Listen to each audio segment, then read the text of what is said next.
আসসালামাইকুম, সবাই কি করছেন? তো আমার ছেলের আর আমার শ্বশুর মশাইয়ের পছন্দের একটা খাবার বানানোর জন্য চলে আসলাম। আমার যা আজকে বানাইতেছে মসমসা চিকেন, আপনাদের কি পাকোড়া বলে না? Chicken chop. চিকেন চপ তো পাকোড়া। একটু সয়া সস দিয়ে দিচ্ছি,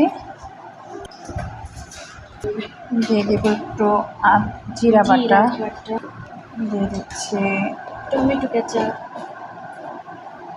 টমেটো সস, হ্যাঁ দিয়ে দিচ্ছি একটু আদা রসুন বাটা, দিব একটু কাঁচামরিচের এই যে দিলাম, দিচ্ছি চিলি ফ্লেক্স। এটা হচ্ছে মজা করে, রেস্টুরেন্টে কিন্তু দেয়ই পাকোড়ার মধ্যে।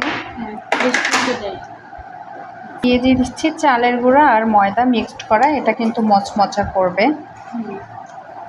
এরপরে হচ্ছে আমি এটা রেখে দিব প্রায় 1-1.5 ঘন্টার জন্য। রেখে দেবো ঢেকে।